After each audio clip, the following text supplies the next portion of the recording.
James's rest cure.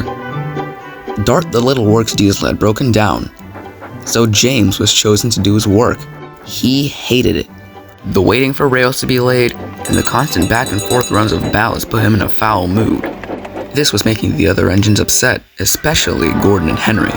You sit on your tender and ditter off on your silly little ballast runs every hour at most.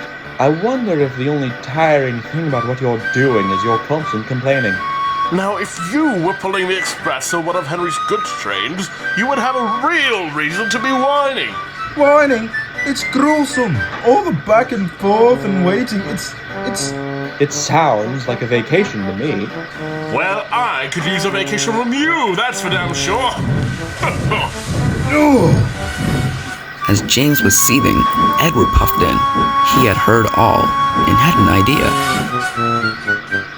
How about this? How about we swap jobs? You run my branch line, and I help with the track maintenance. Oh, thank you, Edward. Anything to get me away from those useless cranes. Soon, James woke up bright and early. He was about to find some coaches for the local, when he saw Boko already at the carriage shed. Good morning, James. Isn't it just a wonderful morning? Boko said sweetly. No, what are you doing? This is my train. Get off. Shoo, go away.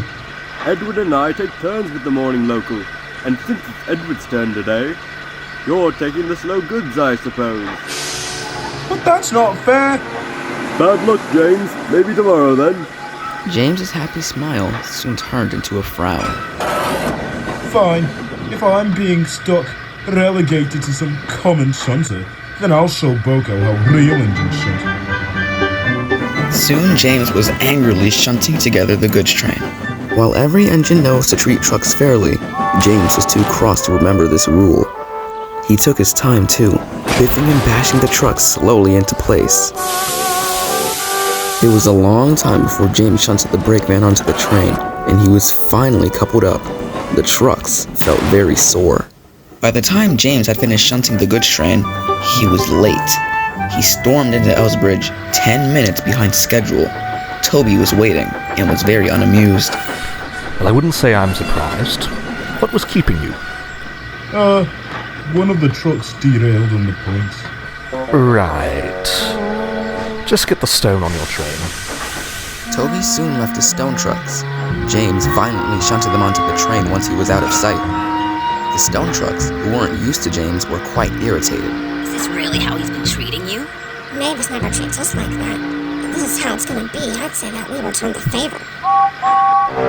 Quiet back there. James snapped as he heaved the train out of Elsbridge. He tugged the trucks hard and steamed towards the docks. Even after James left Elsbridge Station, he was still complaining on the journey, which gave the trucks plenty of time to think about their plan. Get moving, don't dawdle. Get moving, don't dawdle. Yes, James, yes. Whatever you say, James. Giggled the trucks. Once he reached the branch line, the trucks started playing their tricks. Oh, missing. Oh, come on. But the real trouble came when he reached the hill. 3, 2, 1. On! They screamed as James was bumped forward. Help! Soon the trucks had James screaming down the hill. He tried to apply his brakes, but they were all but useless against the surging trucks. Many of the signalmen had tried to divert James into a siding, but James had already steamed through the coaling plant, right towards the docks. Just as James was frantically racing through, Donald called out to him. Doggies up ahead! Slow down, lad! He whistled. Hearing this, with one final effort, James applied his brakes as hard as he could. But it was too late. No.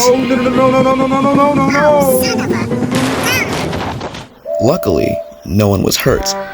James, Douglas, and their trucks were still on the rails, but the sandbags from Douglas's trucks had flown and spilled all over James. Douglas was rightfully pretty upset. Hey, watch what you're doing, lad. I was nearly done shunting. Oh, what have you done? Look what you did to my paint. You're the one racing here all willy-nilly. Your boat leaves in 5 minutes and you're worried about your paint? Sand does a number on an engine's paint. but I wouldn't expect you to. James, just get moving. And he did. Soon, an out-of-breath James steamed towards his boat, and once his cargo was unloaded, he miserably puffed back home, still covered in sand. The other engines laughed and laughed. They found it a great joke, but James couldn't see the funny side. Ready for another day on the branch line, James? James thought it would be better if he stayed on the works trains, at least until Dart came back.